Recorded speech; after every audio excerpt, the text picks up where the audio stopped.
day mga ka-story, galing akong Emelus at ako ay namalengke, nag-grocery. Yan, pinag-grocery ko ay haul ko sa inyo mamaya pag may time. So, update tayo sa nag-viral na Doughy Donut na nagka-issue. So, ito yon. Pumunta si ahente ko ng Rebisco at pinapupull out lahat ng Doughy Donut na chocolate.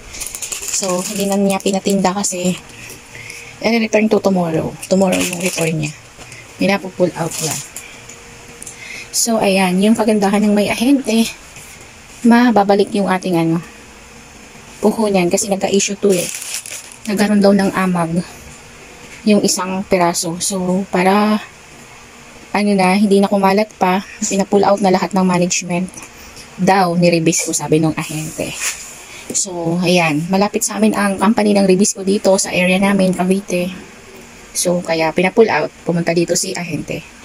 And then, back to, pinamili tayo. Pag may time ako mamaya, maihon ko sa inyo mga story kung may mga nagtaas na ba na price ng mga item.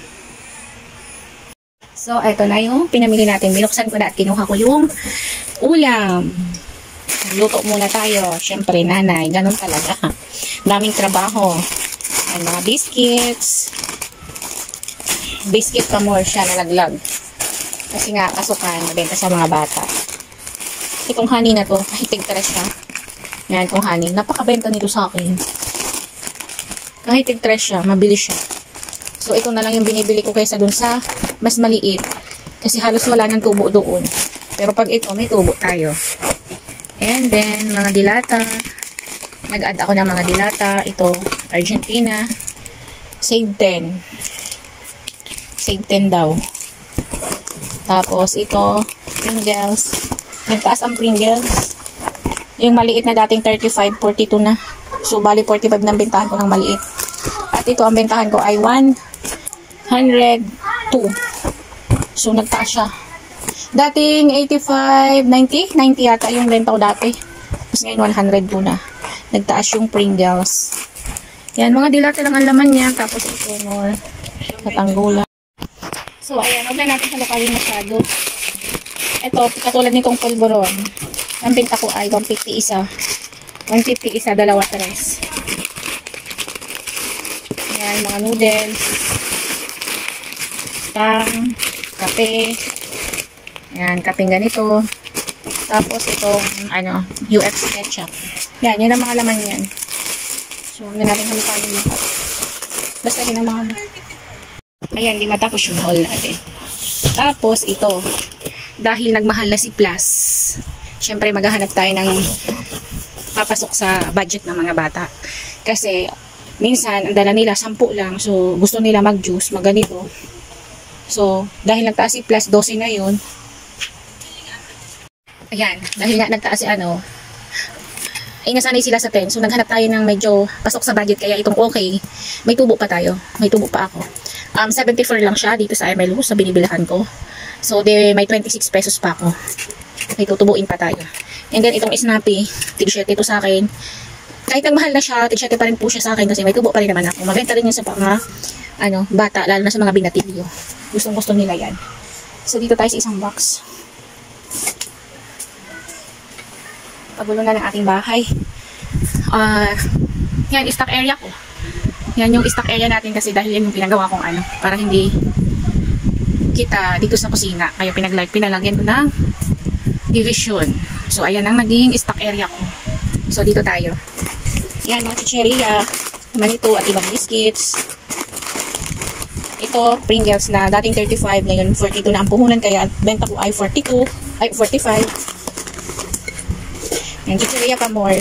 And then itong taco shell. So, malapit na ang Pasko. Baka may maghanap na nito. Maghahandaan sila eh. So, ang puhunan nito ay 54. So, di ko pa alam kung magkano ang ipa-plus ko. Tingnan natin kung nag-crack siya. Hindi. So, ayan. Tatanggalin ko na siya dito at baka daga na niliit kulit. To.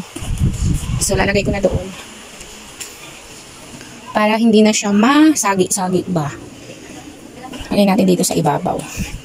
Yan, taco shell. Baka may maghanap. Matagal pa naman siya. May 7/24. Oh, sakto. Malapit sa birthday ko pag hindi nabili gawin natin bago ma-expire. Pero sana mabili kasi mag-Christmas. So, dito tayo ulit. Haul natin ulit to. Tagal akong hindi nakapag-haul, mga ka-stories.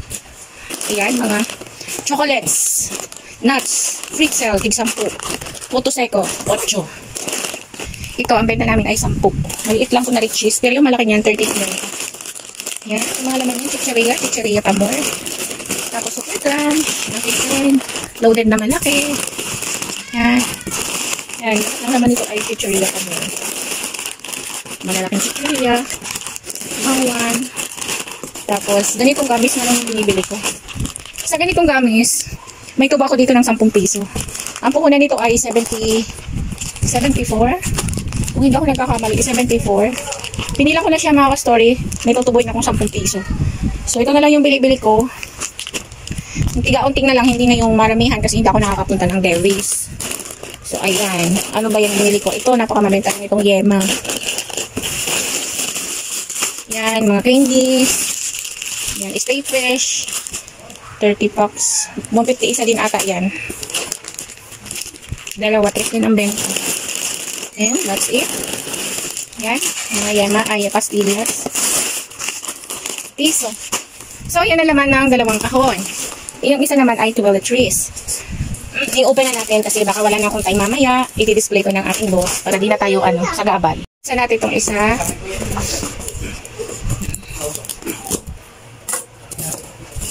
Ayan, toiletries. Ito, diaper mo. Ah, doon mo na diaper mo. Lagay mo na doon. Diaper mo yan. Ito, mga those days yellow. And bumili ako nito. May kalaban kasi kami dito nung isang araw. Naku, hindi ko na na-i-vlog mga ka-stories. Ang dami kong lugi. Hindi namin nalaman yung mga stock namin doon ay pinagkakain na yung mga Energin, choco tsaka vanilla. Yun ang dinali niya.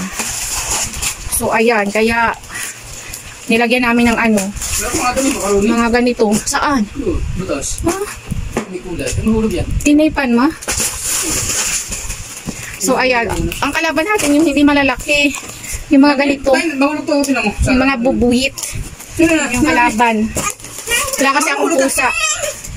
Wala akong pusa mga ka-stories kasi bawal kiliit kulit ang hayop-hayop. Gawa ng hinahawakan niya. Tsaka may asma din siya. Ay, naku, manulunod baby ito. Oh, itong ani, itong pulburon.